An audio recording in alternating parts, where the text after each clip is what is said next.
with Just Genealogy. Today I want to talk to you about a book called Underage Warriors. This is one of my favorite books in regards to the Revolutionary War. I've often been asked the question, what age could you enlist in the Revolutionary War? Generally, that age was 16, and with parental permission, you could enlist at 15. But this book is about individuals that were between the ages of 7 and 14, therefore what we would term as underage enlistment in today's terminology. And this is a compilation of over 600 stories about these underage warriors. It was written by Jack Durell Crowder, and he was working on another book on the Revolution, which I haven't tracked down yet. I really should do that. And in the process of doing that, he kept coming across these youngsters, and it piqued his curiosity. So he began to compile and put together what he could find relating to these underage warriors. The kind of roles that these individuals played in the war were not necessarily combatant, but normally they ended up that way.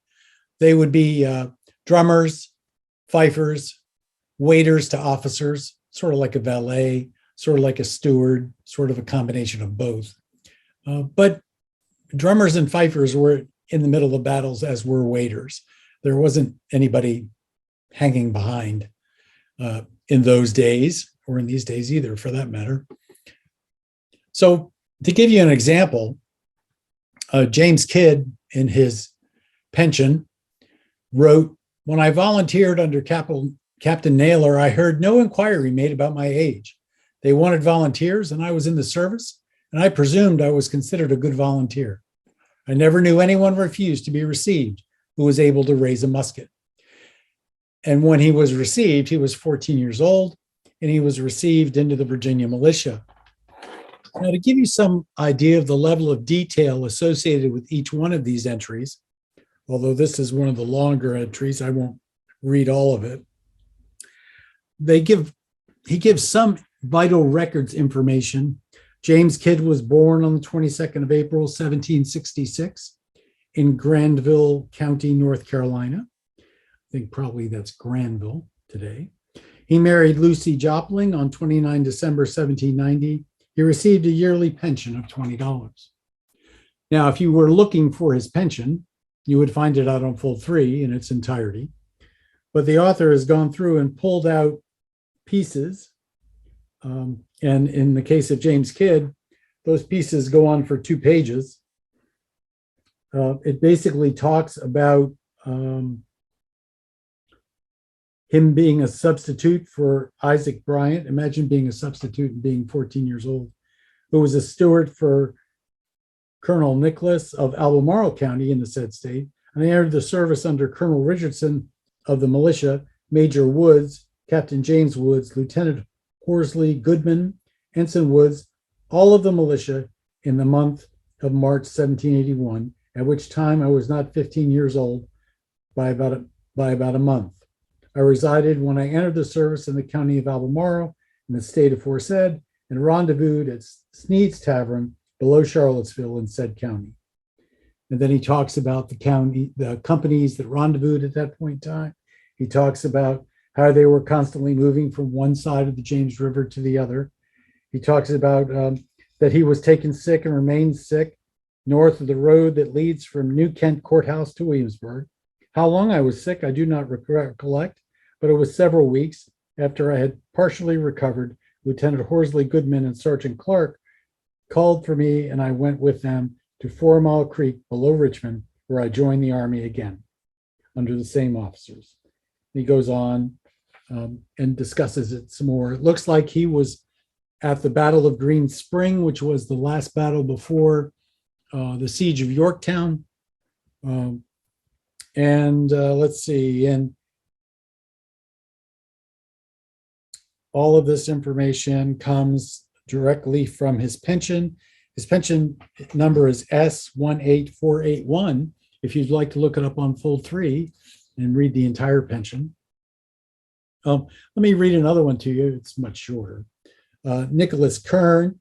Nicholas Kern was born on 2 December 1764 in Egypt, Pennsylvania, and he died there on 6 November 1819. He married Catherine Sauger on 4 August 1789. In August of 1776, Nicholas was sent by his father to take a load of wheat from Egypt to Philadelphia, which was a distance of about 60 miles. On the return trip, Nicholas was ordered to haul wounded patriots from the Battle of Long Island, 22 August 1776, to Amboy, New Jersey, which was a distance of about 75 miles. Once at Amboy, he was sent with another load of wounded men back to Philadelphia.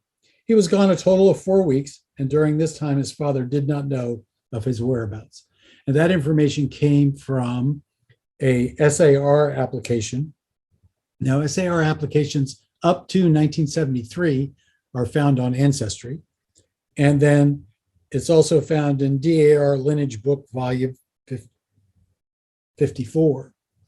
So I believe you can get to the lineage books through the DAR website, dar.org, but you would also be able to find information on Nicholas Kern at dar.org also. What really set me off in this book, what really got me interested in coming back to it, I mean, I look often when I find someone who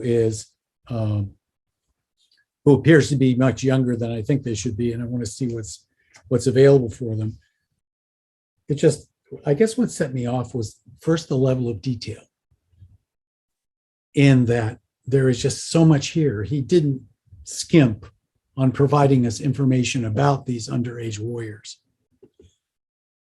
His sources were census records, which would allow him to establish some sort of age, pension records, which provided through affidavits a lot of information, bounty land records, and each and every entry is sourced so that you can go back to the original source and find out where he found it.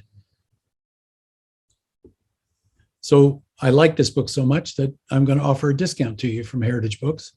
If you type in a discount code of underage 20, that will get you a 20% discount on this book at heritagebooks.com using that discount code. So the name of the book is Underage Warriors. It's a thick book, and it's full of 600 different vignettes associated with underage warriors in the American Revolution. Thank you all for joining me for this little shorty here at Just Genealogy, where we're converting people doing genealogy into genealogists day by day. See you tomorrow.